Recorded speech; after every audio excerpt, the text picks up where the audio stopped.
بسم اللہ الرحمن الرحیم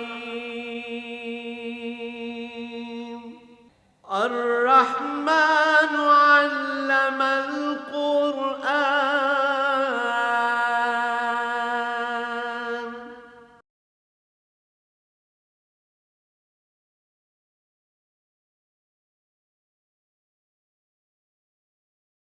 الحمد للہ رب العالمین والصلاة والسلام علی حبیبہ محمد وآلہ وصحبہ اجمعین۔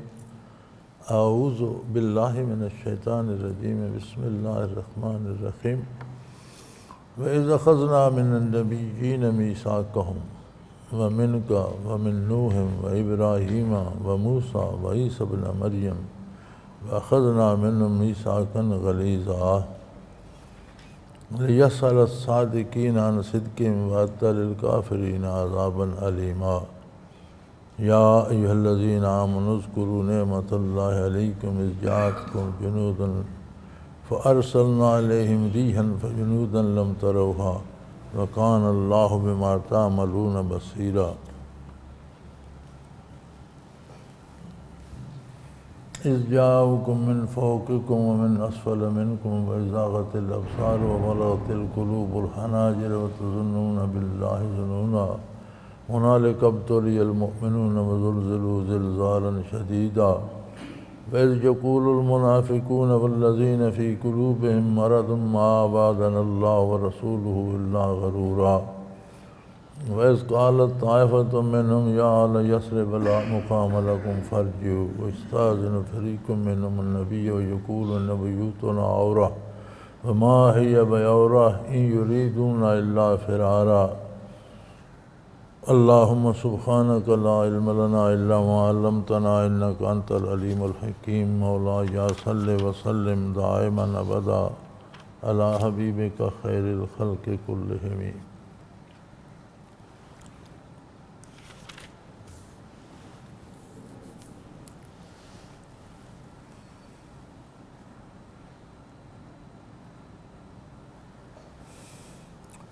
وَإِذْ أَخَذْنَا مِنَ النَّبِيِّينَ مِيثَاقَهُمْ وَمِنْكَ وَمِنْ نُوحٍ وَإِبْرَاهِيمَ وَمُوسَىٰ وَعِيسَىٰ ابْنَ مَرْيَمَ وَأَخَذْنَا مِنْهُمْ مِيثَاقًا غَلِيظًا۔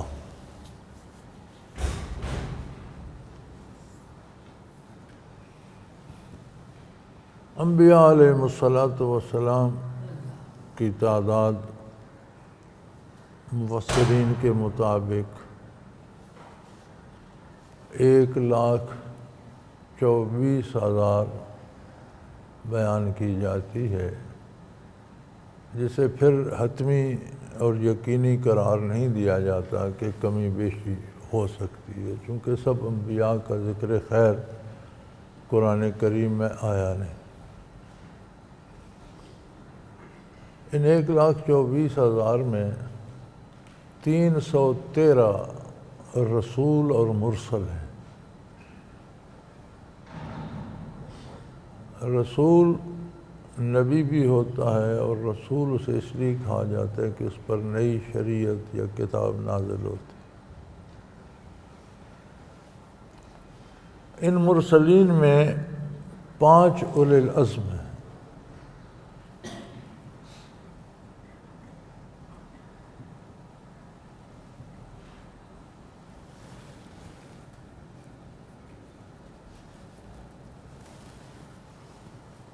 اللہ کریم نے یہاں انبیاء سے وعدہ لینے کا ذکر فرمایا ہے کہ ازل میں وجودوں کے بننے سے پہلے، دنیا میں آنے سے پہلے،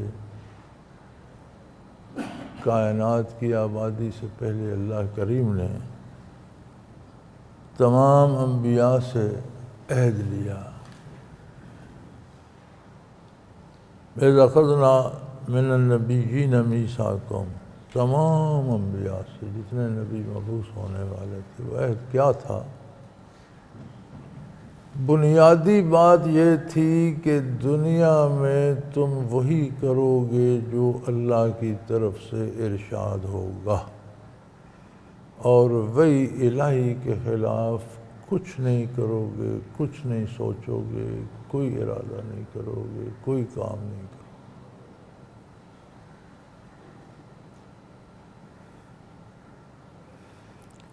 فرمایا یہ عہد آپ سے بھی لیا گیا صلی اللہ علیہ وسلم۔ ازل ہی میں تمام انبیاء سے یہ وعدہ لیا، پھر آپ سے بھی لیا، نوح علیہ السلام سے لیا، ابراہیم علیہ السلام سے لیا، موسیٰ علیہ السلام سے لیا، اور عیسیٰ ابن مریم علیہ السلام سے بھی یہ وعدہ لیا۔ وَأَخَذْنَا مِنْهُمْ مِيثَاقًا غَلِيظًا، اور ہم نے ان سے بہت پکا تگڑا وعدہ لیا، یعنی اس میں کسی طرح کے کسی سمجھوتے کی کوئی گنجائش نہیں ہے۔ اللہ کا نبی پابند ہے وحی الہی پر عمل کرنے کا، اس سے دائیں بائیں نہیں جا سکتا۔ اسی عہد میں آپ کے آخر زمان ہونے کا عہد بھی شامل تھا۔ مفسرین کرام نے لکھا ہے کہ آپ کے امام الانبیاء ہونے اور آخری نبی ہونے کا عہد بھی اس میں شامل تھا۔ لیکن ایک بات جو طے شدہ ہے وہ یہ ہے کہ اللہ کے جتنی اللہ کی مخلوق عالم انسانیت میں ہے، اس سب میں سب سے اعلیٰ مخلوق انبیاء ہیں۔ یہاں ہمارے ہاں تو یہ ایک تصور ہے نا، جی فلاں بزرگ ہے، وہ بڑا ولی اللہ ہے، اگرچہ فوت ہو چکا ہے، پر اس کی قبر پر بھی جو تو وہ جو چاہے کر دیتا ہے۔ یہ جو چاہے کر دے، یہ صرف اللہ کو زیبا ہے۔ یہ مخلوق میں کوئی ایسا نہیں ہے جو چاہے کر دے، ایسا نہیں ہوتا۔ یہ صرف اللہ کا حق ہے، اسی کو زیبا ہے، اور وہی جو چاہے کرتا ہے۔ دعا کوئی بھی کر سکتا ہے، ایک عام آدمی بھی کر سکتا ہے، دعا کافر بھی کرتے ہیں۔ دعا شیطان نے بھی کی تھی کہ مجھے قیامت تک زندگی دے دے، اس نے فرمایا اچھا تیری مان لیتے ہیں، تجھے قیامت تک زندگی دے دی۔ تو اگر اس نے شیطان کی بات بھی مان لی، قبول کر لی، اور کسی کی بھی مان لے، تو کون اس کو روک سکتا؟ دعا کرنے کا اس نے بندے کو حق دیا ہے، ماننا نہ ماننا یہ اس کا کام ہے۔ دعا درخواست ہوتی ہے، حکم نہیں ہوتی۔ اسی لیے دعا کوئی بھی، ہاں غیر مسلم سے مسلم کی دعا زیادہ مقبول ہوگی، اس میں نور ایمان ہے، اس میں ظلمت ہے کفر کی۔ مسلمان سے نیک اور پرہیزگار کی دعا بدکار کی نسبت زیادہ اچھی ہے۔ جو جتنا نیک ہے، ذاکر ہے، شاغل ہے، باقاعدگی شریعت پر عمل کرتا ہے، تو اس سے زیادہ اس کی دعا کی قبولیت کا امکان ہے۔ لیکن یہ سارے امکانات ہیں، فیصلہ اس کے پاس۔ وہ جس کی چاہے جو چاہے قبول کر لے، جو نہ چاہے نہ کرے، کوئی اس پر اعتراض نہیں کر سکتا۔ کائنات اس کی اپنی ہے۔ تو سب سے نیک اور نیکوں کے امام اور سب سے اعلیٰ مقام نبوت کا۔ فرمایا میں نے انبیاء سے وعدہ لیا، تمام نبیوں سے اور اولی العزم رسولوں سے، مرسل رسولوں سے، اولی العزم رسولوں سے، اور عام وعدہ نہیں لیا۔ فرمایا آپ سے بھی صلی اللہ علیہ وسلم جو امام الانبیاء ہیں، خاتم الانبیاء ہیں، اور جو بعثت سے لے کر قیامت تک ساری انسانیت کے امام ہیں اور نبی ہیں، پیغمبر ہیں، آپ سے بھی میں نے وعدہ لیا۔ نوح علیہ السلام سے بھی میں نے عہد لیا، ابراہیم علیہ السلام سے عہد لیا، موسیٰ علیہ السلام سے وعدہ لیا، عیسیٰ علیہ السلام سے وعدہ لیا۔ وَأَخَذْنَا مِنْهُمْ مِيثَاقًا غَلِيظًا، بڑا ٹھوک کے، بڑا مضبوط، بہت مضبوط وعدہ لیا، کوئی عام رواجی وعدہ نہیں تھا۔ عہد یہ تھا کہ کچھ بھی ہو جائے، موت آ جائے، بندہ قتل ہو جائے، ایذا دی جائے، گھر جلا دیا جائے، شہر چھڑا دیا جائے، کسی حال میں بھی وہی الہی پر کوئی سمجھوتا نہیں ہوگا، آپ کرو گے وہی جو وہی آپ پر نازل ہو۔ دنیا کا کوئی تشدد، کوئی تکلیف، کوئی لالچ تمہیں وحی کے خلاف کرنے پر مجبور نہیں کر سکے۔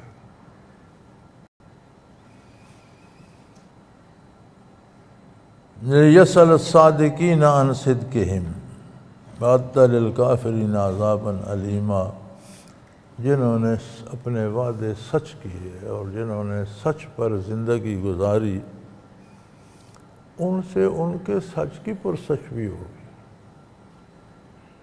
کتنا سچ تھا اس میں، کتنا خلوص تھا، اور رہ گئے وہ لوگ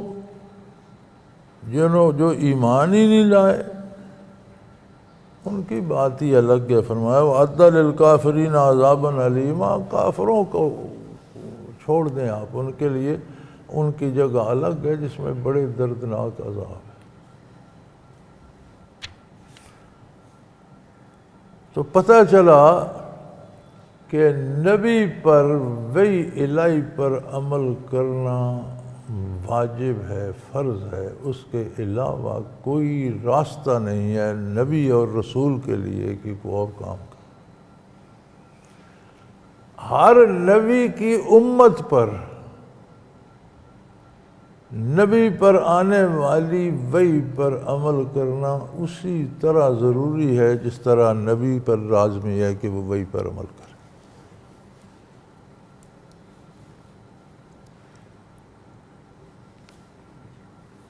فرمایا جنہوں نے یہ وعدہ سچ کر دیا ان سے بھی پوچھا جائے گا کہ تمہارے ارادوں میں کتنا سچ تھا، تمہارے ارادوں میں کتنا خلوص تھا، تمہارے اعمال میں کتنی پابندی تھی کہ ہو بہو نبی علیہ السلام کے حکم کے مطابق ہوں۔ یہ سارا پوچھا جائے، یہ تو سچوں سے پوچھا جائے گا۔ رہے وہ لوگ جنہوں نے قبول ہی نہیں کیا، فرمایا ان کی بات چھوڑو، ان کا گھر ہی الگ ہے، ان کا خانہ ہی الگ ہے، ان کے لیے بڑے دردناک عذاب ہے۔ اس بحث کو چھوڑو، تم اپنی بات کرو کہ تم کس حد تک وحی الہی کے پابند ہو، تم کتنے سچے ہو۔ نبی علیہ السلام پر 13 برس مظالم کے پہاڑ توڑے گئے مکہ مکرمہ میں۔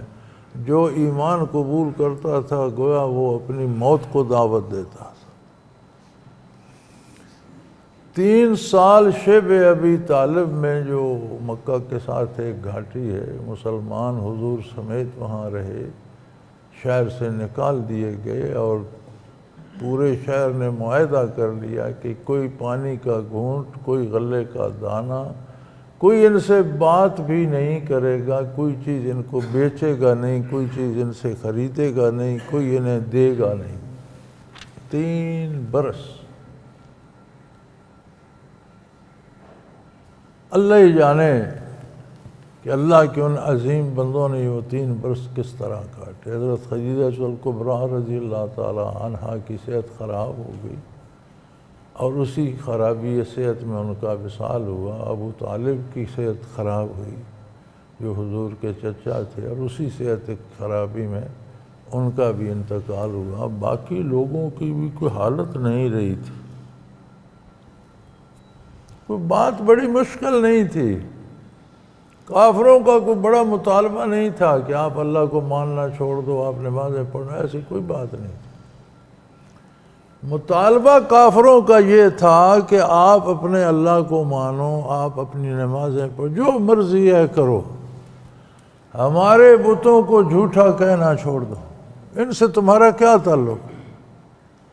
چونکہ مکہ مکرمہ میں کم و بیش جتنے مذاہب ارد گرد ممالک میں تھے وہ سارے وہاں موجود تھے۔ یہ مسافر تھے، تاجر تھے، آتے جاتے رہے، کوئی کہیں جاتا وہاں کا عقیدہ اپنا لیتا، کوئی کہیں کا اپنا لیتا، کوئی کہیں کا اپنا۔ بت پرست بھی تھے، ستاروں کی پوجا کرنے والے بھی تھے، چاند کے پجاری بھی تھے، آگ کے پجاری، آتش پرست بھی تھے، سورج کو پوجنے والے بھی تھے، جادوگروں کی پوجا کرنے والے بھی تھے، شیطان کے پجاری بھی تھے، اور بے شمار لوگ جمع تھے، ہر کوئی اپنے اپنے مذہب پر عمل کرتا تھا، کفار نے جمع ہو کر عرض کیا کہ آپ اگر ہماری بات تسلیم نہیں کرتے تو آپ اپنے مذہب پر عمل کرتے رہیں، باقی بھی تو سارے لوگ کر رہے ہیں، تو آپ اپنے مذہب سے کام رکھیں، ہمارے بتوں یا ہمارے خداؤں کو آپ جھوٹا کیوں کہتے ہیں؟ آپ انہیں جھوٹا کہنا چھوڑ دیں تو رہیں۔ آپ نے فرمایا جو اللہ کی وحی آئے گی وہ میں علیہ الاعلان سناؤں گا بھی اور اس پر عمل بھی کروں، قتل کر دیں گے، شہر سے نکال دیں گے، مقاطعہ کر لیں گے، بولیں گے نہیں، کوئی چیز دیں گے لیں گے نہیں۔ فرمایا کچھ بھی کر لو، کچھ بھی کر لو۔ آخر مقاطعہ ہو گیا اور 3 سال رہا، حضور صلی اللہ علیہ وسلم کے عزم میں کوئی نرمی نہیں آئی، کیونکہ یہ تو عہد اللہ سے معاہدہ ہے کہ ہم تیرے حکم پر عمل کریں۔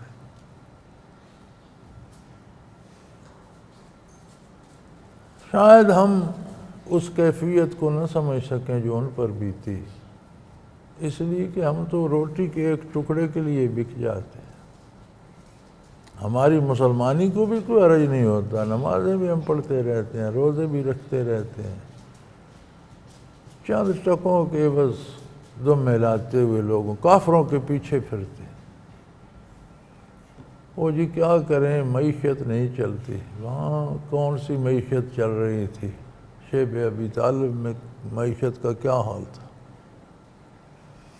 وہیں سے اٹھ کر آئے تو پھر آخر ہجرت کرنا پڑی، سارے مسلمانوں کو نکال دیا گیا، حضور صلی اللہ علیہ وسلم نے بھی ہجرت کر لی۔ کیا معیشت تھی آپ کے پاس، کتنی دولت تھی؟ کجا بود دنیا با مصطفیٰ صلی اللہ علیہ وسلم، حضور اکرم کے پاس دولت کہاں سے آ گئی تھی؟ مدینہ منورہ جب ریاست کی بنیاد رکھی تو معیشت کہاں سے تھی؟ کیا حضور نے یہودیوں سے سود پر قرضے لیے؟ کیا کسی حکومت سے مدد مانگی؟ نہیں، مزدوری کے اوزار صحابہ کو دی اور کہاں کام شروع کرو، باغوں کو پانی لگاؤ، کھیتوں میں محنت کرو، فصلیں اگاؤ، معیشت اللہ نے دے دی۔ آج ہم کشکول لیے کافروں کے پیچھے پھر رہے ہوتے ہیں اور وہ پھر ہمیں بڑی مہربانی ہم پر کرتے ہیں، پھر وہ ہمیں قرضہ دیتے ہیں، اس پر سود لگاتے ہیں۔ وہ قرضہ نے کسی نے کیا اتارنا ہے، وہ سود ہی نہیں اترتا۔ جب سے پاکستان بنا ہے جو 3-4 نسلیں گزری ہیں وہ سود ہی پیچھے چھوڑ کر مرتی جا رہی ہیں۔ تو اب تو میرا خیال ہے اگلے دن کوئی کہہ رہا تھا کہ ہر پیدا ہونے والا بچہ بھی 90,000 کا مقروض ہے۔ 20-22 کروڑ کی آبادی ہے، ہر ایک کے حصے میں 90,000 قرضہ آتا ہے اور اس پر ہر سال سود ادا کیا جاتا ہے۔ ہمارے حکمران تالیاں بجاتے ہیں اور اچھلتے ہیں، ہم نے اتنا قرضہ منظور کرا لیا، لعنت ہو تمہارے قرضے پر اور تم پر۔ جو خلاف شریعت، خلاف راہ پیغمبر، خلاف راہ اسلام کام ہے وہ شاباش کا مستحق نہیں، وہ لعنت کا مستحق۔ ہمیں کیا پتہ کہ مسلمان کون ہیں اور اسلام کیا شے ہے؟ ہمارے ہاں تو یہ رواج ہو گیا ہے کہ ہم ایک بڑا دیندار طبقہ، ہم مولوی کہلاتے ہیں، علماء، اور ہم بڑے بڑے ہمارے القاب ہیں، اور الحمدللہ ہم نمازیں بھی پڑھتے ہیں، تہجد بھی پڑھتے ہیں، تسبیحات بھی پڑھتے ہیں، تلاوت بھی کرتے ہیں۔ جب روپے کا معاملہ آتا ہے تو پھر ہماری بھی وہ، ہم بھی یار عید پہ اشتہار دیتے ہیں، او قربانی کی کھالیں مجھے دے دو، زکوٰۃ مجھے دے دو، صدقات مجھے دے دو۔ بھی تم اگر اللہ کا کام کر رہے تو اللہ پر اعتبار کرو نا، پھر جس کا کام کر رہے وہ دے گا، جتنا وہ دیتے اتنا کام کرو، تم مصیبت گلے کیوں مانگو؟ گدا کر کے کرنے کیا؟ کوئی اخبار، کوئی رسالہ، کوئی ٹی وی، کوئی چینل، قربانی قربانی، کھالیں کھالیں کھالیں، خدا کا خوف کرو یار۔ چندہ چندہ چندہ، ایک جھنڈا، ایک ڈنڈا، ایک اس کے ساتھ کپڑا باندھ کر بیٹھتے ہیں، چندہ چندہ چندہ۔ کیا کرنا ہے بھائی؟ مسجد بنانی ہے، خدا کا خوف کرو۔ حضور اکرم صلی اللہ علیہ وسلم کا ارشاد ہے کہ اللہ نے میرے لیے ساری زمین کو مسجد بنا دیا۔ جب ساری زمین مسجد ہے، کبھی اپنا گھر بنانے کے لیے کسی نے چندہ کیا؟ نہیں کیا، تو پھر مسجد بھی اللہ توکل شروع کر دو، کچھ پلے سے تو لگاؤ، پھر اللہ بھی دے گا۔ چندہ مانگنے کی، ڈھول پیٹنے کی کیا ضرورت ہے؟ نہیں ہے تو زمین پہ بیٹھ کے کرو، سجدے کرو، 4 پتھر رکھ کے آتا بنا لو، ساری زمین مسجد ہے۔ یتیم خانہ کھولنا ہے، جی پیسے تم دو، یار کھولنا تم نے، پیسے ہم کیوں دیں؟ تمہارے پاس پیسے ہیں تو لگاؤ، اللہ کے نام پہ کھولنا ہے، اللہ خود انتظام فرما دے گا، اپنے بندوں کے دل میں ڈال دے گا، بغیر مانگے وہ تمہیں دیتے رہیں گے۔ یا جتنے ہوتے ہیں اتنا کام کرو۔ تو محراب و منبر سے یہ گداگری شروع ہوتی ہے اور ایوان سلطنت تک چلی جاتی۔ کوئی پتہ نہیں، کوئی حلال دے رہا ہے، حرام دے رہا ہے، چوری کا دے رہا ہے، ڈاکے کا دے رہا ہے، سود کا دے رہا ہے، یا کہاں سے آ رہا ہے۔ ہمیں عظمت وحی کا کیا احساس ہوگا جو ایک لقمے کے لیے بک جاتے ہیں؟ عظمت وحی کا احساس ان لوگوں کو تھا جنہوں نے عمریں نوک ثنا پہ بسر کر دیں، لیکن ایک قدم وحی سے ادھر یا ادھر نہیں ہوئے۔ تو ہم نے تو انبیاء سے بڑا ٹھوک کر عہد لیا تھا، ساکن غلیظہ، بہت مضبوط وعدہ لیا تھا، اور جو اس وعدے پہ قائم رہے، سچے رہے، ان کے متبعین جنہوں نے عمل کیا، ہم ان کے عمل کی بھی پرسش کریں گے کہ اس میں خلوص کتنا تھا، دکھاوا کتنا تھا، اس میں حقیقت کتنی تھی، اور مفروضے کتنے تھے۔ تو رہے وہ جنہوں نے مانا ہی نہیں، فرمایا ان کی بات نہ کرو، ان کا گھر الگ ہے، خانہ ہی الگ ہے، ان کے لیے دردناک عذاب تیار ہے۔ یا ایھا الذین آمنوا اذکروا نعمت اللہ علیکم،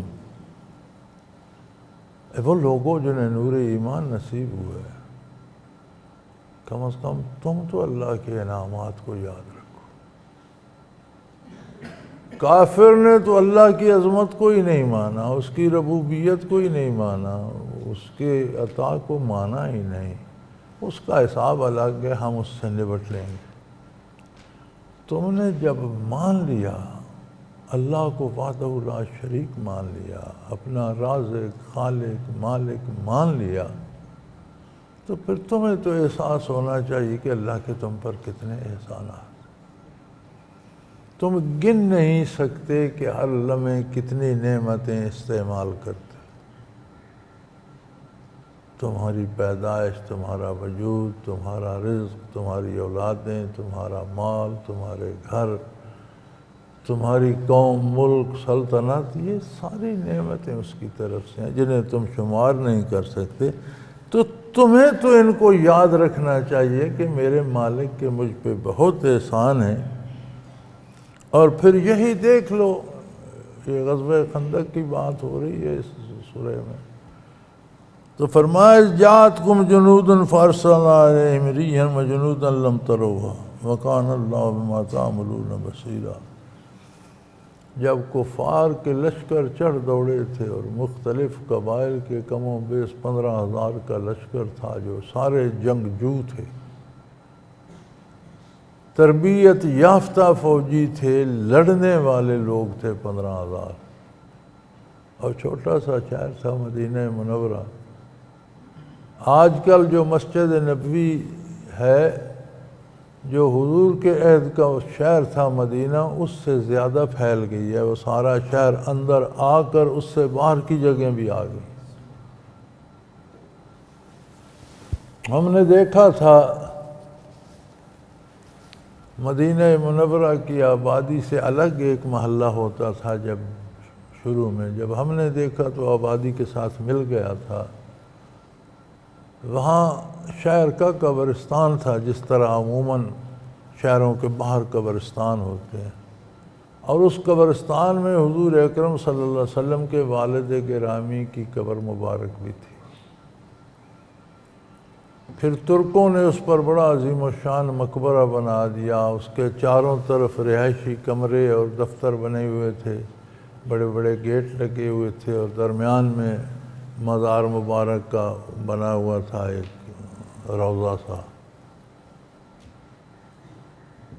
پھر ایک دفعہ مسجد نبوی کی توسیع ہوئی تو اس ساری عمارت کو گرا دیا گیا، اور آپ کے والد گرامی کے جسد مبارک کو بھی، اور اس توسیع میں 2 صحابہ کرام کے اور اجسام بھی نکلے، تو وہ تینوں وہاں سے شفٹ کر کے جنت البقیع میں دفن کر دیے گئے۔ یہ غالباً 70 کی دہائی کی بات ہے، مجھے صحیح سال یاد نہیں کون سا تھا، 75 76 77 میں سے کوئی 70 کی دہائی کی بات ہے۔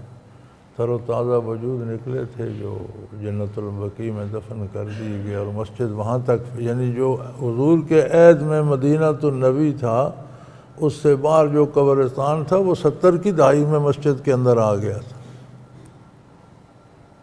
اور اب اس سے بہت زیادہ پھیل گئی ہے۔ تو اس کا مطلب ہے کہ اب جنت البقیع جو ہے وہ بھی مسجد کے دروازے پہ آ گئی ہے، مسجد سے نکلو سامنے جنت البقیع ہے، اور ادھر جو مسجد غمامہ تھی اب وہ بھی مسجد نبوی کے ساتھ آ گئی ہے، حالانکہ یہ شہر سے دور دور جگہیں تھیں، درمیان میں جگہیں خالی تھیں، تو سارا مدینہ النبی اب تو مسجد نبوی میں آ گیا الحمدللہ۔ اس وقت چھوٹا سا گاؤں تھا، اور بچے بوڑھے ملا کر غزوہ خندق میں ساری آبادی 3000 مردوں کی تھی، بزرگ بھی بچے بھی جوان بھی ملا کر 15,000 کا لشکر کفار کا تھا جس نے محاصرہ کیا ہوا تھا، حضور نے خندق بنوائی، اس کے بعد وہ رکے ہوئے تھے، لیکن 30 دن مسلسل جنگ ہوتی رہی، وہ باہر سے تیر برساتے رہے، پتھر پھینکتے رہے، خندق کو عبور کرنے کی کوششیں کرتے رہے، مسلمان مسلسل اندر سے تیر برساتے رہے، پتھر پھینکتے رہے، خندق میں اترنے کی کوشش جو کرتا اسے روکتے رہے اور دفاع کرتے رہے۔ فرمایا پھر اس وقت کو یاد کرو کہ کفار بڑے لشکر لے کر تم پر چڑھ دوڑے تھے، لیکن ہم نے ان پر پھر آندھیاں بھیج دیں، تیز ہوائیں بھیج دیں، وجنودا لم تروہا، اور ایسے لشکر بھیج دیے جنہیں تم دیکھ نہیں سکتے تھے، یعنی فرشتے بھیج دیے، انہوں نے ان کے خیمے اکھیڑ دیے، ہانڈیاں الٹ دیں، چولہے اڑا دیے، اس قدر تیز آندھی چلی کوئی سمجھ نہیں آتی تھی۔ اللہ نے فرشتوں کے لشکر بھیج دیے جنہوں نے ان کی سواریاں بھگا دیں، اونٹوں کو کھول کر دوڑا دیا، اور ہانڈیاں تک الٹ دیں۔ اب چولہے سے ہانڈی کس طرح الٹتی ہے ہوا کے ساتھ، لیکن ان کی الٹ گئیں تو وہ چھوڑ کر بھاگے۔ وَقَانَ اللَّهُ بِمَا تَعْمَلُونَ بَصِيرًا، اللہ کریم تمہارے کردار کو، تمہارے اعمال کو دیکھ رہا تھا، اللہ جان رہا تھا، اللہ کریم تم پر راضی ہوئے، تمہارا جو جان نثاری کا کردار تھا۔ کہ منافقین کہتے تھے کہ اس لشکر کے مقابلے میں یہ مدینے کی چھوٹی سی آبادی بچ سکتی ہی نہیں، بظاہر اس آبادی کے بچنے کا کوئی طریقہ نہیں تھا۔ پھر اس پر مزید ظلم یہ ہوا کہ بنو قریظہ جو یہود تھے اور جن کے معاہدے ہمارے سیاستدان روز حوالے پیش کرتے ہیں، جی حضور نے بنو قریظہ سے نہیں کیا تھا معاہدہ، یہودیوں سے حضور نے معاہدہ نہیں، اس سے یہ سیاسی فائدہ اٹھانا چاہتے ہیں، لیکن انہیں یہ بھول جاتا ہے کہ بنو قریظہ نے معاہدے کی خلاف ورزی کر کے مشرکین کا ساتھ دیا تھا، بلکہ مشرکین کو ابھار کر مدینہ منورہ پر حملہ کروانے میں وہ شامل تھے، اور اس کی انہیں سزا ملی، اور مشرکین کے فرار کے بعد ان کا محاصرہ کیا گیا اور انہوں نے شکست مانی اور انہیں سزا دی گئی۔ تو تمہارا جو حال تھا وہ ایسے تھا جیسے کوئی مگرمچھ کے منہ میں بیٹھا ہو، موت کے منہ میں تم اس طرح بیٹھے تھے، لیکن اللہ کو تمہارا صبر، استقلال اور نبی کریم صلی اللہ علیہ وسلم کا اتباع اور دامن رسالت سے وابستگی بہت پسند آئی۔ اس نے ہوا کو حکم دیا، اس نے فرشتوں کے لشکر بھیج دیے اور اس 15,000 کے لشکر جرار کو میدان سے بھگا دیا۔ اذ جاؤکم من فوقکم ومن اسفل منکم، جب وہ لشکر تم پر چڑھ آئے تھے، تمہارے اوپر کی طرف سے بھی اور تمہارے نیچے کی طرف، یعنی شہر کا انہوں نے محاصرہ کر لیا تھا، ہر طرف سے تمہیں گھیر لیا تھا۔ بزاغت الابصار وورت القلوب الحناجر، جب آنکھیں پتھرا گئی تھیں، جدھر دیکھو ادھر کوئی تیر کمان لیے کھڑا ہے، جدھر دیکھو کوئی تلوار سونتے کھڑا ہے، ہر طرف موت ہی موت نظر آ رہی تھی، اور دل اچھل کر حلق میں آ گئے تھے، آنکھیں پتھرا گئی تھی، دل سینوں سے اچھل کر حلق میں آٹ کے تھے۔ وَتَظُنُّونَ بِاللَّهِ ظُنُونًا، اور مخلص مسلمان بھی اس حد تک مجبور ہو گئے تھے کہ انہیں مختلف خیال آتے تھے کہ اللہ کی مدد کب آئے گی، اللہ کی مدد کیسے آئے۔ جو جمے ہوئے تھے انہیں بھی خیالات نے تنگ کر رکھا تھا کہ حد ہو گئی، اب کب آئے گی اللہ کریم کی مدد۔ انہیں یہ یقین جنہیں تھا کہ فتح حضور اللہ کریم صلی اللہ علیہ وسلم کا ہوگی اور فتح ہماری ہے، وہ بھی یہ سوچنے پر مجبور ہے کہ کہتے یا اللہ مہربانی فرما، حد ہو گئی اب تو۔ وَزُلْزِلُ هُنَالِكَ ابْتُلِيَ الْمُؤْمِنُونَ وَزُلْزِلُوا زِلْزَالًا شَدِيدًا، ہاں ایسا آزمایا گیا ایمان والوں کو، اس طرح پرکھا گیا کہ یہ دامن نبوت سے سالم رہتے ہیں، سلامت رہتے ہیں، یا موت کے ڈر سے یہ چھوڑ کر بھاگ جاتے ہیں۔ تباہی کا ڈر تھا، خاندانوں کے اجڑنے کا ڈر تھا، بیوی بچوں سمیت سب کے مرنے کا ڈر تھا، گھروں کے لٹ جانے کا ڈر تھا، شہر کے جل جانے کا ڈر تھا، لیکن کیا بندے تھے جو دامان رسالت سے وابستہ رہے۔ مرنا ہے تو مر جائیں گے، لٹنا ہے تو لٹ جائیں گے، لیکن دامن محمد صلی اللہ علیہ وسلم کو نہیں چھوڑا۔ اب آج کے مسلمان ان ہستیوں پہ تنقید تو کرتے ہیں، لیکن ہماری اپنی حیثیت یہ ہے کہ ہم در اغیار کے غلام ہیں اور بظاہر مسلمان ہیں، مانگ کر کھاتے ہیں، سود پر لے کر کھاتے ہیں، کافروں سے سود لیتے ہیں، پھر اپنا سارا نظام سودی ہے، جن کی معیشت ہی سودی ہے۔ عجیب بات ہے، بڑا شور کرتے ہیں جی وہ قصابوں نے بڑا ظلم کیا، گدے کھلا دیا، انہوں نے خنزیر کا گوشت، خنزیر کے گوشت میں اور سود میں فرق کیا ہے؟ جو قوم سود کھا سکتی ہے وہ کچھ بھی کھا سکتی ہے، اس میں شور کرنے کی کیا؟ جی مردہ مرغی کھلاتے ہیں، مردہ جانور کھلاتے ہیں، کہ بھئی جب سود کھا سکتے ہو تو مردہ جانور کھانے میں کیا حرج ہے؟ کسی حرمت پر اتنی شدت نہیں جتنی سود کی حرمت پہ ہے۔ ہر حرمت کو اگر کوئی کھا لے حرام چیز کو تو اس کی سزا ہے۔ سود کھانے والے کو اللہ نے فرمایا کہ تیرا اللہ اللہ کے رسول کے ساتھ اعلان جنگ ہے۔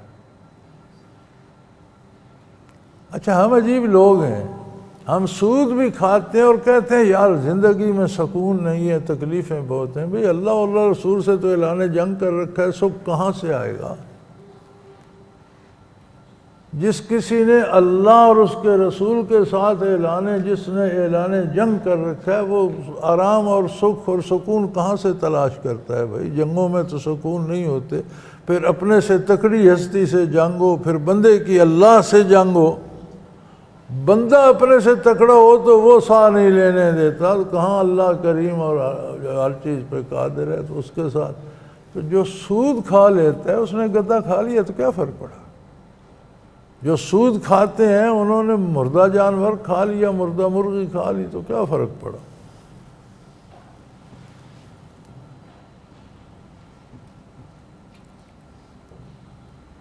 وزلزلوا هنالک ابتلی المؤمنون وزلزلوا زلزالا شدیدا، اس طرح مسلمانوں کی آزمائش کی گئی اور انہیں ہلاک کر رکھ دیا گیا، جھنجھوڑ کر رکھ دیا گیا۔ وَإِذْ يَقُولُ الْمُنَافِقُونَ وَالَّذِينَ فِي قُلُوبِهِم مَّرَضٌ مَّا وَعَدَنَا اللَّهُ وَرَسُولُهُ إِلَّا غُرُورًا۔ یہ جو حالات خارجی ہوتے ہیں ان سے زیادہ آزمائش وہ بن جاتی ہے جو ارد گرد کے حالات ہوتے ہیں۔ مثلا کسی کی باہر دشمنی ہے تو باہر کا خطرہ تو الگ ہے، تو گھر میں بیوی بچ بھی اگر چلانا شروع کر دیں کہ مارے جاؤ گے، وہ تو ہمیں اجاڑ دیں گے، تو ایک نیا مسئلہ کھڑا ہو جاتا ہے کہ وہ باہر کی دشمنی تو اپنی جگہ ہے، یہ گھر میں جن سے امید تھی کہ یہ ساتھ دیں گے یہ بھی ڈرانا شروع کر دیا انہوں نے، تو مصیبت 100 گنا بڑھ جاتی ہے۔ تو فرمایا وہاں یہ بھی ہوا کہ ساتھ جو منافقین تھے انہوں نے، اور جن کے دلوں میں مرض تھے، انہوں نے الٹا شور شروع کر دیا کہ وہ جی جو کوئی رسول اللہ صلی اللہ علیہ وسلم نے اور اللہ نے ہم سے وعدہ کیا وہ تو محض دھوکہ تھا، یہاں سے بچنے کی امید کہاں ہے؟ یہ 15,000 کا لشکر ہے جرار، یہ 3,000 بندوں کو کیا جانتا ہے، اور 3,000 بھی سارے جوان اور لڑاکا سپاہی نہیں ہیں، کوئی بچے ہیں، کوئی بزرگ ہیں، بوڑھے ہیں، اذکار رفتہ ہیں، تو یہ کیا ہوگا؟ یہ تو شہر کی اینٹ سے اینٹ بجا دیں گے، بیوی بچوں کو غلام لونڈیاں بنا کر لے جائیں گے، مال لوٹ کر لے جائیں گے، اور یہ جو وعدہ رسول اللہ صلی اللہ علیہ وسلم نے ہم سے کیا تھا اور اللہ کے نام پر کہ یہ تو محض ایک خوبصورت دھوکہ تھا، بس آپ نے ہمیں خوش کر دیا، اس کی کوئی حقیقت نہیں۔ وَإِذْ قَالَتْ طَائِفَةٌ مِّنْهُمْ يَا أَهْلَ يَثْرِبَ لَا مُقَامَ لَكُمْ فَارْجِعُوا، اور ان میں سے ایک طبقہ تو یہ کہتا تھا کہ اہل یثرب یہاں سوائے موت کے کچھ نہیں، تباہی تباہی ہے، فَارْجِعُوا بھاگ جاؤ، واپس چلے جاؤ، اس جنگ سے کچھ حاصل نہیں، اس میں سوائے تباہی کے کچھ نہیں ہوگا، یہاں موت ہی موت ہے، بھاگ جاؤ اے اہل یثرب، یہ منافقین نے کہا تھا۔ ہمارے شعراء حضرات بھی اور ہمارے علماء حضرات بھی ابھی تک یثرب یثرب کہتے رہتے ہیں، مدینہ منورہ کو یثرب کہنا جائز نہیں ہے۔ یثرب نام اس کا حضور کی تشریف آوری سے پہلے تھا صلی اللہ علیہ وسلم، اور یثرب کا معنی ہے تکلیف دہ جگہ۔ یہاں ایک خاص قسم کی جھاڑی ہوتی تھی جس میں ایک خاص قسم کی مکھی ہوتی تھی، وہ جسے کاٹ لیتی اسے بخار ہو جاتا، جو بھی اس میں آ کے ٹھہرتا یا نیا آتا تو کہیں نہ کہیں سے کٹوا بیٹھتا اسے، تو اس کا نام ہی یثرب پڑ گیا تھا، دکھوں کی بھری ہوئی جگہ، تکلیف دینے والی جگہ۔ جب حضور اکرم صلی اللہ علیہ وسلم تشریف لائے تو نہ وہ مصیبتیں رہیں، نہ وہ جھاڑیاں رہیں، نہ وہ کاٹنے والی مکھیاں رہیں، یہ دارالشفا بن گیا، اور اس کا نام بن گیا مدینہ النبی صلی اللہ علیہ وسلم، نبی کریم صلی اللہ علیہ وسلم کا شہر۔ اب اسے یثرب کہنا جائز نہیں ہے، وہ ہے نا یثرب کے والی تو جاؤں گا خالی، تو پتہ نہیں کیا کرتے ہیں، تو یہ یثرب کی نسبت حضور کی طرف کرنا حرام ہے۔ حضور کے تشریف لانے کے بعد یہ مدینہ النبی صلی اللہ علیہ وسلم بن گیا، یثرب نہیں رہا، تو اب اسے یثرب کہنا جائز نہیں ہے۔ تو اس وقت منافقین نے نعرہ لگا تھا اہل یثرب، پہلا منافقین کو اہل مدینہ کہنے میں کیا آرام تھا، وہ تو مدینہ مانتے ہی نہیں تھے، وہ تو نبی کے صلی اللہ علیہ وسلم پر ایمان نہیں رکھتے تھے، تو انہوں نے نعرہ اہل یثرب بھاگ جاؤ، یہاں سوائے موت کے کچھ نہیں ملے گا۔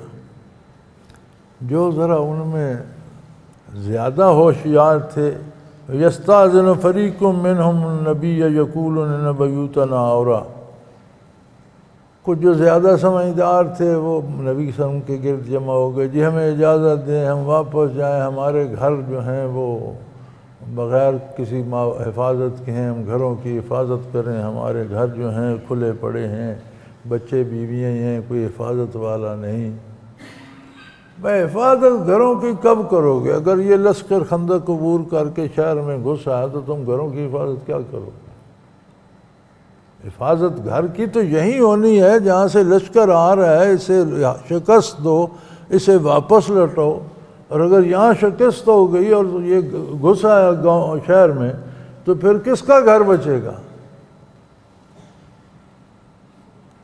وما ہی بعورا، اللہ کریم فرماتے ہیں گھروں کی انہیں فکر نہیں تھی، گھر نہیں بغیر محافظوں کے پڑے تھے۔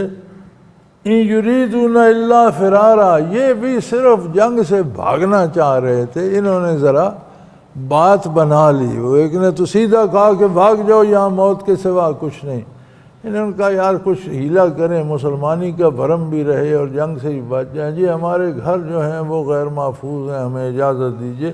اللہ کریم فرماتے ہیں انہیں گھروں کی حفاظت کی فکر نہیں تھی، بھاگنا انہوں نے بھی جنگ ہی سے تھا۔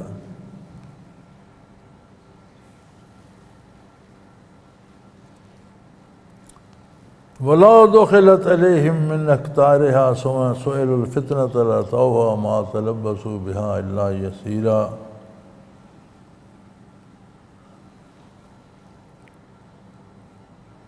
اور اگر ہر طرف سے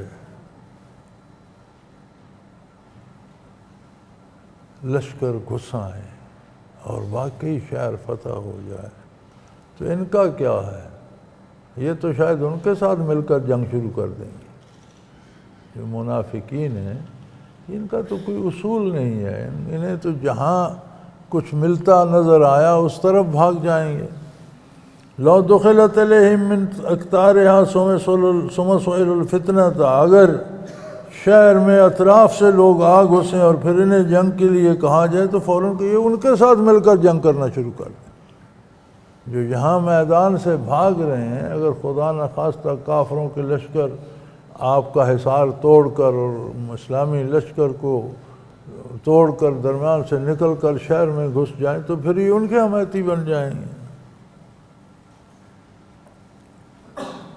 ما تلبسوا بها الا یسیرا، تو پھر گھروں میں بھی ٹھہرنے کی گنجائش تو نہیں رہی، انہیں پھر لڑنا تو پڑ گیا، تو گھروں کی حفاظت پھر کہاں گئی؟ وَلَقَدْ كَانُوا عَهْدُ اللَّهِ مِنْ قَبْلُ لَا يُوَلُّونَ الْأَدْبَارَ، حالانکہ یہ وہی لوگ ہیں جنہوں نے اللہ سے عہد کیا تھا کہ ہم حضور کی خدمت عالیہ میں ڈٹ کر کھڑے ہوں گے اور کبھی پیٹھ نہیں دکھائیں گے۔ وَكَانَ عَهْدُ اللَّهِ مَسْئُولًا، اور یہ جو اللہ سے وعدہ کیا جائے گا یہ الگ پوچھا جائے گا، اس کا انہیں جواب دینا ہوگا۔ انہوں نے تو بڑا عہد کیا تھا کہ ہم جان دے دیں گے لیکن ہم قدم پیچھے نہیں ہٹائیں گے، حضور کے ساتھ وفا کریں گے، حضور کی خدمت عالی میں ڈٹ کر لڑیں گے۔ تو انہیں فرما دیجئے کہ تم یہ جو بھاگ رہے ہو تو موت سے بھاگ رہے ہو نا، کہ یہاں مارے نہ جائیں۔ قُلْ لَنْ يَنْفَعَكُمُ الْفِرَارُ إِنْ فَرَرْتُمْ مِنَ الْمَوْتِ، اے میرے حبیب انہیں واضح کر دیجئے کہ اگر موت سے بھاگو گے تو وہ بھاگنا موت سے نہیں بچا سکتے۔ تم جو بھاگ جاؤ گے میدان کارزار سے تو بھاگنا موت سے نہیں بچا سکتا، موت آئی ہوئی ہے تو وہاں پہنچ جائے گی، تم جہاں تمہارا مقدر میں ہے مرنا تمہیں قدرت وہیں کھینچ کے لے جائے گی۔ اگر تم موت اور قتل سے بھاگ رہے ہو تو اس سے بھاگنے سے تم نہ موت سے بچ سکتے ہو نہ قتل سے بچ سکتے ہو، ذَلَّا تَمَتَّعُونَ إِلَّا قَلِيلًا، بلکہ تم بہت کم فرصت پاؤ۔ اگر موت آ گئی ہے تو اس کا وقت اٹل ہے، پھر وہ بھاگنے سے اس میں کوئی وقفہ لمبا نہیں ہو جاتا، جو بھاگ رہا ہے اسے موت نہیں آئے گی، جو کہیں لڑ رہا ہے اسے موت آئے گی نہیں، جس کی موت آ گئی ہے وہ جس حال میں ہے وہاں آئے گی، اس میں کوئی فرصت نہیں پاؤ گے۔ قُلْ مَنْ ذَا الَّذِي يَعْصِمُكُم مِّنَ اللَّهِ إِنْ أَرَادَ بِكُمْ سُوءًا، اگر اللہ نے تمہیں دکھ دینے کا ارادہ فرما لیا ہے، تم پر کوئی عذاب بھیج دیا ہے تو بتاؤ کائنات میں کون ہے جو اسے روک سکے گا؟ اللہ کریم نے اگر تمہیں کوئی تکلیف پہنچانے کا ارادہ کرے تو وہ پہنچے گی۔ او اراد بکم رحمہ، یا اس پاک ذات نے تم پر رحم کرنے کا ارادہ کر لیا تو کوئی ہے جو روک سکتا ہے؟ یہ منافقین سے کہا جا رہا ہے، اور آج کا مسلمان جو ہے اس کا تو عجب حال ہے۔ ہمارے مسلمان تو کہتے ہیں جی کسی نے میری روزی بند کر دی ہے، کمال ہے بھائی، اللہ کریم بھیج رہے ہیں اور اللہ سے کوئی تکڑا درمیان میں بیٹھا ہے، اس نے روک دی۔ نوکری نہیں ملی، کام نہیں کرتا، بھائی نوکری بھاگ کر نہیں ملا کرتی، جو کام سامنے ہے وہ کرو، جب اس سے اچھا مل جائے وہ کر لینا۔ جو لوگ کام کرتے ہیں وہ اس طرح کرتے ہیں۔ یورپ میں نے برطانیہ میں بی اے کوالیفائیڈ نوجوانوں کو گاڑی میں لوگوں کے جوتے پالش کرتے دیکھا۔ کہ تم اتنے کوالیفائیڈ آدمی، اس نے کہا جی کام کوئی نہیں تو یہ چل سکتا ہے۔ میں نے کہا یہ تو کریں نہیں، جب کو اچھا ملے گا وہ کر لیں۔ یہاں جو سکول سے نکلتا ہے خواہ وہ نقل مار کر پاس ہو، کہتا ہے مجھے اگر گورنر نہیں تو کم از کم سیکرٹری تو لگاؤ، پھر نوکری کرو۔ بھی کام کرو، اپنی قابلیت ظاہر کرو، یقیناً تمہیں اچھے مواقع ملتے جائیں گے، لوگ دیکھیں گے کہ یہ اچھا کام کرتا ہے تو میں اچھی جاب دے دیں۔ نہیں، پھرتے ہیں آوارہ،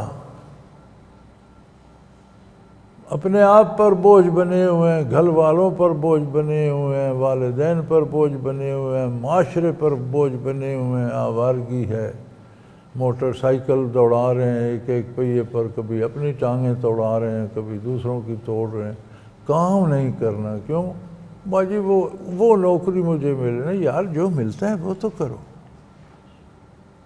تم سے تو وہ کافر بھلے کہتے ہیں وہ بڑے آسودہ، وہ اس لیے آسودہ ہیں کہ وہ کام تو کرتے ہیں نا۔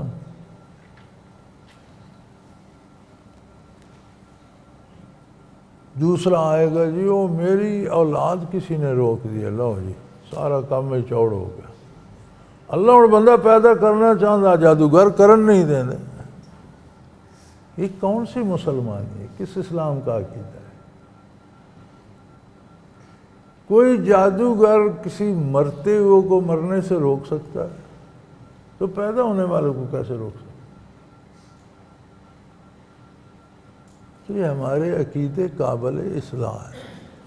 پیدا کرنا، زندگی دینا، موت دینا، یہ اللہ کریم کا اپنے فیصلے ہیں اور اس کے مطابق ہوتے ہیں۔ جادوگر اپنی موت کو ٹال دے، جادوگر نہیں مرتے، اپنی موت کیوں نہیں ٹال دیتے؟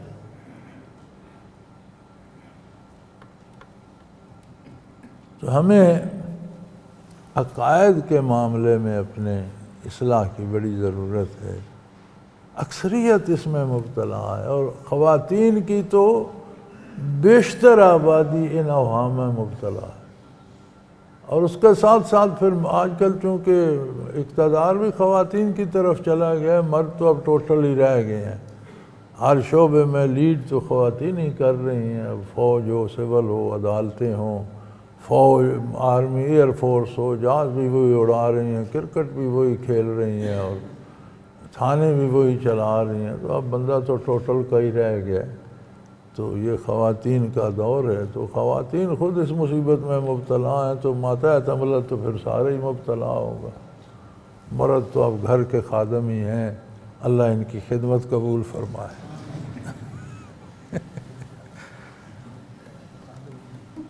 جی ہاں، سارے خادم حسین ہی ہیں۔ تو فرمایا کل من ذا الذی یعصمکم من اللہ ان اراد بکم سوء، اگر اللہ تمہیں کوئی دکھ پہنچان، تم پر کوئی مصیبت بھیجتے ہیں تو کوئی ہے جو اسے روک سکے؟ او اراد بکم رحمہ، یا تم پر کوئی انعام بھیجتے ہیں تو کوئی نہیں جو اس کو روک سکے۔ اللہ کی طرف سے جو مصیبت ہے اسے بھی کوئی نہیں روک سکتا، جو نعمت ہے اسے بھی کوئی نہیں روک سکتا۔ ولا یجدون لهم من دون اللہ ولیا ولا نصیرا، اور ایسے لوگوں کے لیے کوئی بھی نہ مدد کرنے والا ہے، ولی ہے، نہ دوست ہے، نہ نصیرہ، نہ کوئی مدد کرنے والا۔ جو لوگ عظمت الہی سے منہ پھیر لیتے ہیں پھر ان کا کوئی معاون، کوئی مددگار، کوئی دوست نہیں رہتا۔ قد یعلم اللہ المعوقین منکم والقائلین لاخوانہم ہلم الینا، اللہ تم میں سے ان لوگوں کو جانتے ہیں جو لوگوں کو اطاعت پیغمبر صلی اللہ علیہ وسلم میں جہاد پر جانے سے رکاوٹ بنتے ہیں، روکتے ہیں، اور کہتے ہیں اپنے بھائیوں کو، اپنے رشتہ داروں کو، اپنے جاننے والوں، اپنے دوستوں کو کہتے ہیں ہلم الینا، ادھر آ جاؤ ہمارے ساتھ، جہاد پہ مت نکلو، حضور کے ساتھ مت جاؤ۔ وَلَا يَأْتُونَ الْبَأْسَ إِلَّا قَلِيلًا، اور ایسے لوگ پھنس جائیں تو اور بات ہے، ورنہ وہ جہاد میں بہت کم آتے، لڑائی کی طرف نہیں آتے۔ أَشِحَّةً عَلَيْكُمْ إِذَا جَاءَ الْخَوْفُ رَأَيْتَهُمْ يَنْظُرُونَ إِلَيْكَ تَدُورُ أَعْيُنُهُمْ كَالَّذِي يُغْشَى إِلَيْهِ مِنَ الْمَوْتِ۔ باتیں کرنے میں بڑے شیر ہیں، مسلمانوں پر طعن کرنے میں بڑے تیز ہیں، اعتراض کرنے میں بڑے تیز ہیں، غلط صحیح ہر اعتراض کیے جائیں گے، باتیں بڑھ بڑھ کریں گے، لیکن جب حقیقت میں جہاد کا جب وقت آتا ہے، خوف جب طاری ہوتا ہے، جب گھبراہٹ آتی ہے، تو پھر ینظرون الیک تدور اعینہم کالذی یغشی الیہ من پھر وہ اس طرح آنکھیں گھما رہے ہوتے ہیں جیسے کوئی نزع میں پڑا اور اس کی موت اس کے سامنے ہو، آنکھیں پتھرا جاتی ہیں، اور پھر اس طرح لگتا ہے کہ گویا یہ تو نزع میں پڑے ہیں، ان کی تو موت آ رہی ہے۔ فاذا ذهب الخوف، اور جب وہ خطرہ ٹل جاتا ہے، سلکوکم بألسنۃ حداد اشیۃ علی الخیر، پھر مسلمانوں پر بڑی زبانیں چلاتے ہیں اور بڑے طعن و تشنیع کرتے ہیں اور بڑے الزام لگاتے ہیں۔ غرض کیا ہوتی ہے؟ کچھ مال مل جائے، غنیمت سے ہمیں زیادہ حصہ مل جائے، اعتراض کریں گے تو ہمیں منہ بند کرنے کے لیے کچھ زیادہ دیں گے، زیادہ دنیا مل جائے۔ اولئک لم یؤمنوا، یہ لوگ کبھی ایمان نہیں لائے، جو دین کو بھی حصول دنیا کا ذریعہ سمجھتے ہیں، وہ ایمان کب لائے؟ قرآن کریم ابدی دائمی کتاب ہے، قیامت تک ہر آنے والے انسان، ہر آنے والی قوم، ہر آنے والے معاشرے کے لیے اس میں زندگی گزارنے کا سارا پورا مکمل سلیقہ موجود ہے۔ ہماری مصیبت یہ ہے کہ جہاں کوئی اس قسم کی آیتیں آتی ہیں ہم کہتے ہیں یہ منافقوں کے لیے ہیں، جہاں عذاب کی آیت آتی ہے ہم کہتے ہیں یہ کافروں کے لیے ہے، جہاں ثواب کی آیت آتی ہے ہم کہتے ہیں یہ صحابہ کے لیے ہے، تو ہمارے لیے کیا ہے؟ ہر آیہ کریمہ ہر فرد انسانیت کے لیے ہر زمانے میں، قرآن ان کے لیے بھی تھا، قرآن بعد والوں کے لیے بھی تھا، قرآن ہمارے لیے بھی ہے، قرآن ہمارے بعد آنے والوں کے لیے بھی ہے، یہ سب سے بات کرتا ہے اور کرتا کھری کھری ہے۔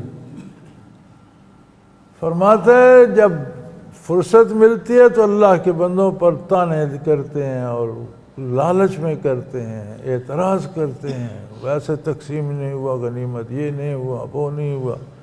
غرض کیا ہوتی ہے؟ حصول دنیا۔ اور جب حق آ جائے اور مقابلہ آ جائے اور پھنس جائیں کہ جہاد تو کرنا پڑے گا، تو ان کی حالت ایسے جیسے کوئی عند الموت ہوتا ہے، نزع کی حالت میں ہوتا ہے، آنکھیں پتھرا جاتی ہیں اور بے ہوش سے ہونے لگ جاتے ہیں۔ اور جب وہ خوف ختم ہو جائے تو پھر ان کی زبانیں مسلمانوں پہ بڑی تیز ہو جاتی ہیں، اشیحۃ علی الخیر، مال لینے میں، پیسے لینے میں بڑے تیز ہیں۔ اولئک لم یؤمنوا، یہ ایمان لائی کب تھے؟ انہوں نے تو صرف بات بنا رکھی تھی، ان کے دل مانے نہیں تھے، یہ مسلمان تھے ہی نہیں۔ آج ہم سیاستدان، کاروباری، حکمران، وہاں سے لے کر نیچے تک اور اپنے آپ تک اور مساجد میں بیٹھے ہوئے بزرگوں تک، ہم تو جسے دیکھتے ہیں پیسوں کے پیچھے دوڑ رہے ہیں، نام آخرت کا لیتے ہیں، کام آخرت کا کرتے ہیں۔ اچھا یہ سارا کام سود پہ کر کے ہر سال عمرے کر آتے ہیں، دوڑ کر حج کر آتے ہیں، پیسہ سود کا ہے، جیب میں پیسہ سود کا یا رشوت کا ہوتا ہے، بازار سے حلال گوشت ڈھونڈ رہے ہوتے ہیں، پیسہ حرام کا ہے، گوشت حلال ہونے، حرام کے پیسے سے کیا حلال ملے گا؟ تو یہ جو ہماری پارسائی ہے، ہم کس کھاتے میں آتے ہیں؟ کیا ہم کبھی مسلمان ہوئے تھے؟ ان کے لیے تو ان کا مدعا بھی یہ تھا کہ دینی بھرم بھی رہے، کلمہ بھی پڑھتے رہیں، نمازیں بھی پڑھتے رہیں، بلکہ منافقین تو حضور کے ساتھ بھی نمازیں پڑھتے تھے۔ نماز پڑھنا خود قرب الہی کا ذریعہ ہے، پھر نبی کریم صلی اللہ علیہ وسلم کے پیچھے کھڑے ہو کر پڑھنے کا کیا درجہ ہوگا؟ وہ تو وہاں بھی کھڑے رہتے تھے، ان کا بگڑتا کچھ نہیں تھا۔ تو اللہ کریم نے فرمایا اولئک لم یؤمنوا، یہ مسلمان ہوئے ہی نہیں، ایمان لائے ہی نہیں، انہوں نے محض دکھاوا کیا ہوا ہے۔ فَأَحْبَطَ اللَّهُ أَعْمَالَهُمْ، اور اگر انہوں نے بھول چوک میں کوئی نیکی کر بھی لی ہے تو اللہ قبول نہیں فرماتے۔ ہر نیکی کی بنیاد اخلاص اور نیت پر ہے۔ جب ان کی نیت رضائے الہی کی نہیں، دنیا جمع کرنے کی ہے، تو نیکی تو سلب ہو گئی، اس نیکی کا کیا فائدہ؟ کان ذالک وکان ذالک علی اللہ یسیرا، اور کسی کے اعمال کو اس طرح سلب کر لینا اللہ پر کوئی مشکل نہیں ہے۔ عمل کی بنیاد ہے نیت۔ پھر دوسری شرط ہے کہ وہ حضور کے سنت کے مطابق ہو، آپ کے بتائے ہوئے طریقے کے باہر نہ ہو۔ تیسری اس میں کمال ہے کہ خلوص سے ہو، نیت رضائے الہی کی ہو، سنت کے مطابق ہو، اور پورے خلوص سے ہو، وہ مقبول ہوتا ہے۔ خلوص میں کمی آ گئی تو بھی مارا گیا، بیکار ہو گیا۔ نیت میں فطور آ گیا تو سرے سے مارا گیا، اور اگر کیا ہی حضور کے بتائے ہوئے قاعدے کے خلاف تو وہ خود ہی مردود ہے۔ تو فرمایا ایسے اعمال کی تو کوئی حیثیت نہیں ہے، انہیں برباد کرنا اللہ کے لیے کون سا مشکل ہے۔ ان کے اگر کوئی بھولے چوکے بظاہر نیک کام بھی کر لیتے ہیں تو وہ بھی تباہ ہو جاتا ہے اور ان کا کام نہیں آتا۔ یحسبون العذاب لم یذھبوا، بھاگ گئے کفار کے لشکر، فرشتوں نے بھگا دیا، تیز آندھیوں نے بھگا دیا، وہ راتوں رات بھاگ گئے، مغرب کے وقت بھاگنا شروع کیا اور گئے، بھاگ گئے۔ لیکن یحسبون العذاب لم یذھبوا، ان کے دل میں وہ کھٹکا ہے کہ یار اتنا بڑا لشکر کیسے بھاگ سکتا ہے، یہیں کہیں چھپے ہوئے ہوں گے پھر آ جائیں۔ یعنی یہ سوچتے ہیں کہ اتنا بڑا لشکر جرار اتنے تھوڑے سے بندوں سے کیسے بھاگ سکتا ہے۔ وقتی طور پر یہاں سے اٹھ گئے ہوں گے، 5 میل 7 میل جا کر کہیں بیٹھ جائیں گے، مڑ کے پھر آ جائیں گے۔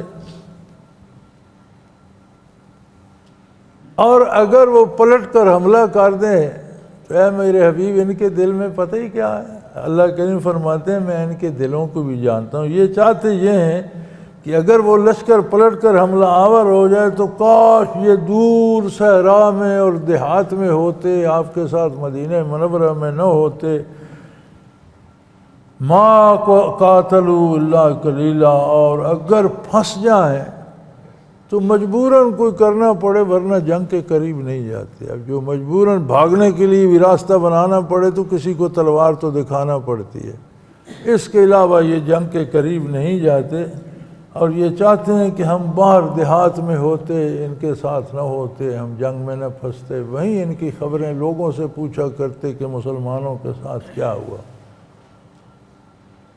تو سارے نفاق کی بنیاد آپ تلاش کریں قرآن کریم میں اور اس واقعہ احزاب میں اور غزوہ خندق میں، تو یہ ملے گی کہ کافر اسلام کے نام سے دنیا کمانا چاہتے ہیں۔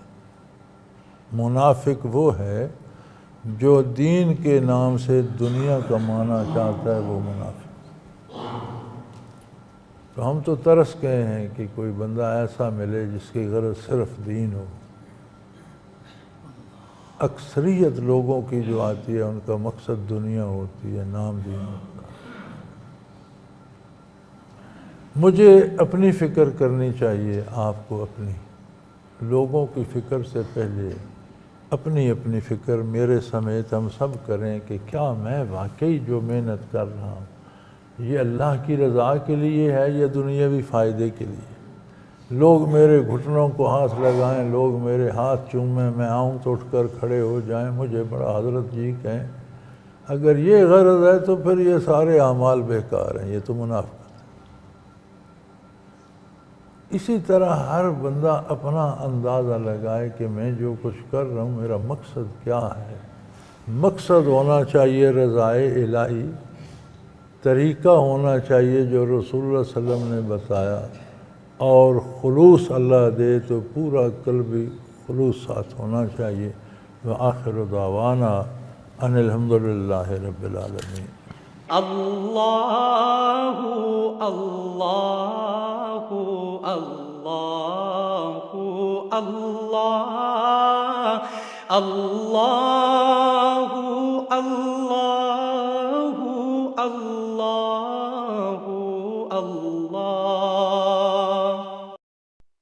حضرت امیر محمد اکرم آوان مد ذلہ العالی دارالعرفان منارہ ضلع چکوال میں سالہ سال سے قرآن و حدیث کے اوپر خطابات کر رہے ہیں اور سلسلہ نقشبندیہ اویسیہ کے مطابق لوگوں کو ذکر الہی کی تربیت دے رہے ہیں۔